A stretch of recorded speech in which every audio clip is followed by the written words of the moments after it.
Welcome to Motivating Matters with Blessing Fort-Ike. In this video, I discuss teaching children to help out. Children can never be too young to learn the values and the joy of helping out. They want to experience it as adults. They want to experience the fulfilment that comes from helping out. Hey, sometimes you see them within the classroom, within the home. They want to help as young as toddlers, 2 years, 1 year plus. They want to help you do some things within the home. Please don't discourage them. Encourage them. Help them to find it. Help them to nurture it. Because one way or the other, you as an adult have gotten fulfillment from helping others and have gotten this satisfaction from helping others. Even this attitude of gratitude, receiving help from others. So let's not deprive our children from enjoying this.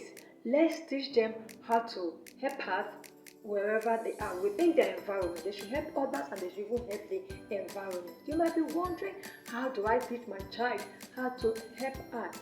That is the reason for this video. I will just give some tips that we can use to motivate our children to help us, because the desire to help us is inborn. So what we need to do is just to nurture it, is just to encourage them, because it's already there. The first thing I will want to recommend, I would say, teach them to be the solution. How do I mean? Let's say they come home with complaint, or within the home they are complaining. Oh, mommy, your room is always rough, or your bed is always rough, or my teacher's table is always rough, or my teacher's table is always full of books. What will you do? You say, oh, I like that you notice that my bed is always rough, and I like that you notice that sometimes your teacher's table is rough. What do you think you can do to help the situation? Not just saying, oh, it's true, it's always rough. I'm going to talk to your teacher. I'll tell the teacher that the table is rough. No. Ask them, what can they do to remedy the solution, or to remedy the problem? What can they do to be the solution? So if they might think of something, they might tell you, but most times they won't get anything to tell you because they don't know. If they had known better, they wouldn't have come to complain. So hence, as adults, we should teach them. So you say, okay, what I think you can do is that we can get your teacher a bus that she can arrange her books on. Or whenever you see that your teacher's table is rough or full of books, go and ask the teacher if you can help her. So you say, please, Miss so and so, may I help you arrange your table? And you tell them that you believe that no teacher would turn down that help.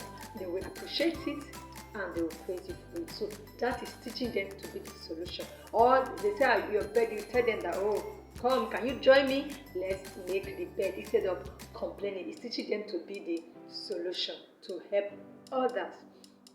Another thing we can do is that teach them not to litter. It's very important. You might be wondering, how does littering have to do with helping us? Yes, it does. When the environment is dirty, there will be accidents, there will be germs, and the environment will not be conducive for people to live in. So by disposing your dirt properly, you are helping others, you are helping the environment. So you prevent germs from the environment, and you prevent accidents. You might somebody might just throw a banana peel on the way, and somebody might slip there and fall. And that's an accident. Maybe the person might have a minor or major injury. So we can prevent it, and we teach the children to do that. Even disposing our waste properly, we are helping the janitor. We are reducing work for the janitor. I bet some people say, don't be there, the janitor we clear it up. That's not so good. We should teach the children to dispose their waste properly. Another way you can teach them to help us is to teach them to reuse and recycle things. For instance, the empty containers that you use, instead of throwing them away as waste, you can reuse them and you can recycle them. So you can reuse them for arts and crafts, you can reuse them as storage containers. But if you have enough storage container, you've gotten enough that you need for your arts and crafts, you can give it to people that can recycle it, or you give it to a recycle company. By doing that, you are reducing waste in the environment and thereby helping the environment and people within the environment. You can also teach them how to assist others within their environment. You tell them whether they are at home or in the classroom. If they notice someone is trying to move something very heavy, instead of just staring at the person or looking at the person, they should ask the person, may I join you to move this table? May I join you to move the chair? Doing that, the person will appreciate it and they would have helped the person and they will feel happy and fulfilled. Another thing you can do, teach them to take responsibility. But before then, you must give them responsibility. So when you notice that the child is wanting to help within the classroom or within the home, you know that the child is wanting to find that innate desire to help. What do? Give the child responsibility. Oh, so every morning or once a week or once every Saturday, you'll be the one to dust the shelf. You'll be the one to take the plate to the kitchen. You'll be the one to just give a little responsibility. By doing this, you are teaching them how to help within the classroom, how to help within the home, and you are teaching them to be responsible. When you teach them how to assist others, you are also teaching them a teamwork. You understand? When they help someone, they join someone to lift up a heavy table, or they do that, you are teaching them teamwork. So in this place of responsibility, you can say, okay, you and so and so should always be the one to make the bed, should always be the one to prepare the lunch table for everyone in the classroom when it's time for lunch. So they are helping out and they are learning teamwork, which is a skill that everyone needs in life. So you can also let them know that when they are working in group, they should hold the door for the next person behind them. Instead of just doing that, by doing that, you are helping the person and you are preventing accident. Like, oh, I mistakenly slammed the door on her. There will be no such situation if they learn to hold door for people behind them. So you pass there, you are teaching them to be helpful.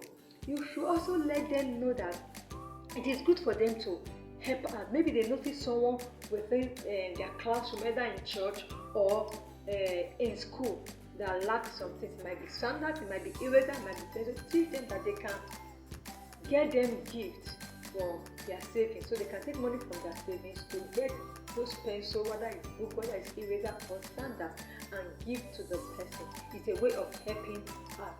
So yeah, it's a way of being considerate, seeing somebody's needs and helping out. It's very good that we teach our children that. Also let them know that you appreciate their effort to help. So when you see them, when you catch them in the act of helping without prompting, just commend them. Oh, I love the way you helped your sister to lift the bed. I love the way you helped your sister to make the bed. I love the way you help her to take take her books to the room.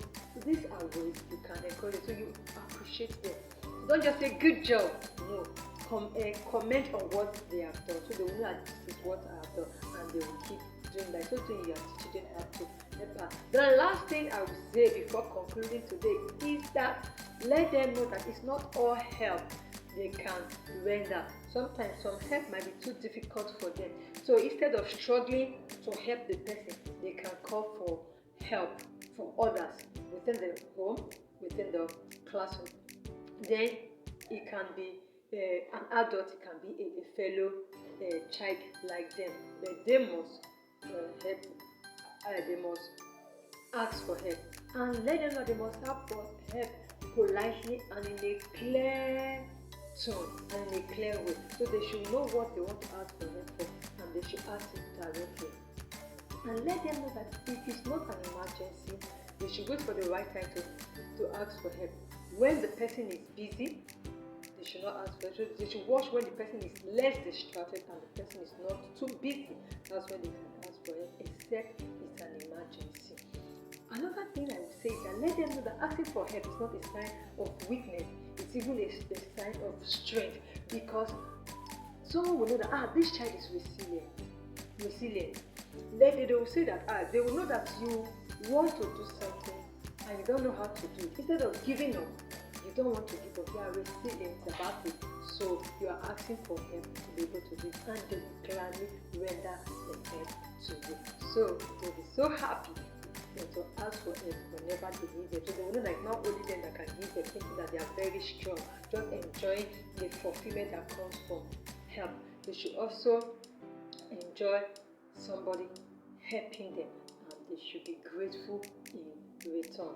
I believe that you've gotten 1 or 2 tips that you can use to teach the children under your care how to help out within their environment. Please give this video a thumbs up, subscribe to my channel, and share with your contacts. Thank you.